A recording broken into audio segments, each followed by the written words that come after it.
For my final project, the movie that I'll be discussing is The Battle Roar to Victory. The director of the film is Won Shin-yun, and the release date of the movie was August 7th, 2019. Fun facts: this movie runs about 134 minutes long. During its time, it made about 34.8 million in US dollars and won a number of awards, including Grand Prize, 2 Best Director awards, Best Cinematography awards, and 1 Technical award. The main cast consists of Yoo Hae-jin as Hwang Hae-chul, a sword-wielding fighter in the Korean Independence Militia, Cho Woo-jin as Pyeong-gu, a sniper in the same militia, and Ryu Chun-yeol as Chang-ha, a squad commander that they run into and work together with later in the movie. Other cast members include Kazuki Kitamura as Kusanagi, who is the general of the Japanese forces and serves as our main antagonist, Hiroyuki Ikeuchi as Yasukawa Jiro, the first lieutenant of the Japanese forces, Park Ji-hwan as Shigeru Arayoshi, who's a Japanese lieutenant, and Daigo Kotaro as Yukio, who is a Japanese soldier in training. Other more minor cast members include Ko Min-hee as Hwaja, who is Chang-ha's sister and is a fellow independence fighter, and Song Yu-bin and Park Hoon, who are both members of the independence militia as well. This movie is heavily inspired by the real events at the Battle of Fengwudong. This is a Korean-Japanese period action film revolving around this battle specifically. It starts off with a team of independence fighters carrying out an operation to deliver funds to the Korean provisional government in Shanghai. Along the way, they run into Commander Chang-ha, who wants to bait the Japanese forces into Fengwudong, where the battle will eventually take place. If you're like me and you're not super well versed in the knowledge of Korean history, you might not understand the significance of the events that take place in this movie. So, here's some background information that was helpful for me and definitely helped me learn a lot about the background of this movie. This movie was set in the 1920s during the Imperial Japanese occupation of Korea. During this time, the Japanese military were committing atrocious crimes against the Koreans. The example set in this movie is a massacre done against villagers. Even though the Kando massacre was technically post the Battle of Fengwudong, we can still use it as a good example of the types of crimes committed by the Japanese military.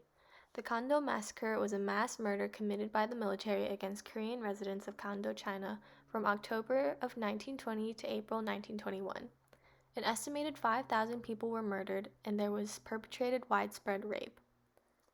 This movie takes inspiration from many real events in history, for example, the Battle of Fengwudong and the Kando massacre. We can also assume that it took inspiration from one of Korea's lead independence fighters, Hong Pom-do. In 1907, Japan passed a law that required hunters to turn in their hunting guns. Its intent was to weaken the Korean resistance. Hong Pom-do, who was originally a hunter, was angered as he couldn't pursue his livelihood. As a result, he organized a resistance force called the Righteous Army. This organization carried out a number of battles against the Japanese forces around his area using hit-and-run attacks. After moving to Kando, China in 1910, he became commander-in-chief of the Korean Independence Army. Here he attacked Japanese troops a number of times in numerous battles and ambushes. The one that this movie specifically revolves around, the Battle of Fengwudong, took place from June 6 to 7 in 1920. This battle was one of the earliest domestic support operations by the Korean Independence Forces, and it was the first large-scale battle between Korean Independence Army and the Japanese Army in Manchuria. The Korean Independence Militia was comprised of about 1,300 people and was under the command of Hong Pom-do and another leader, Choi Jin-dong.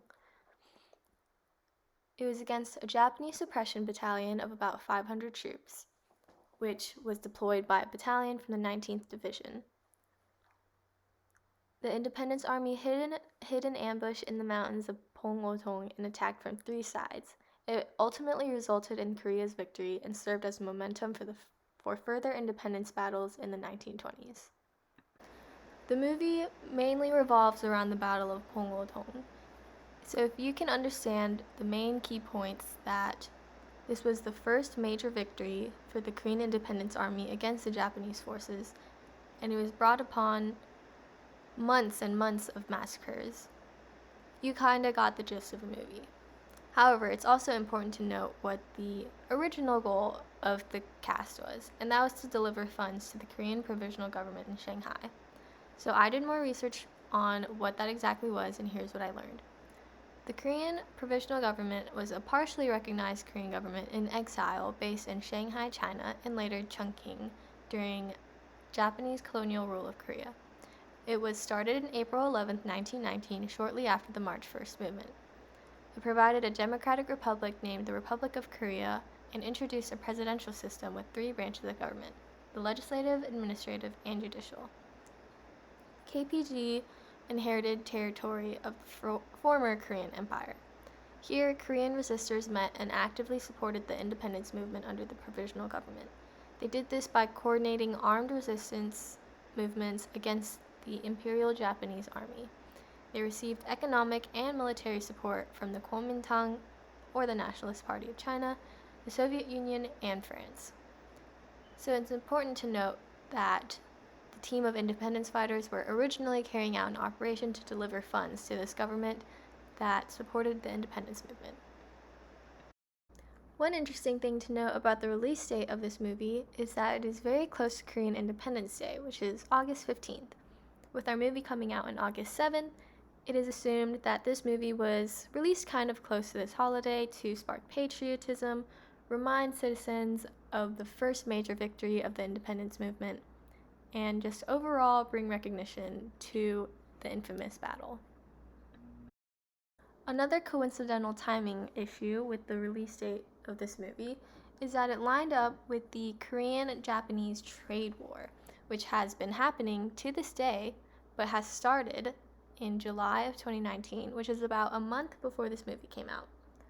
The trade war between South Korea and Japan is a little dispute between the two countries when Japan started setting restrictions on what could be exported to South Korea. For example, Japan announced it would tighten control over 3 chemicals that are crucial to producing semiconductors in Korea.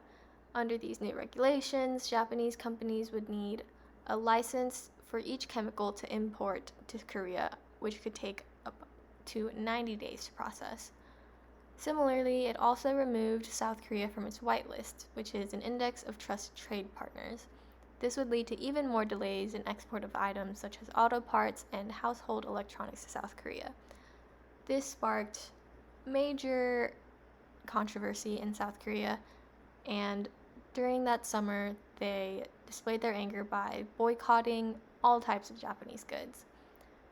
And the fact that this movie came out a month after that all went down is very coincidental and could definitely add to the tension between the two countries, as it brings up their history, colonial imperialism, and the bad blood that has been going down between these two countries for a number of years. Overall, I thought the movie was pretty good.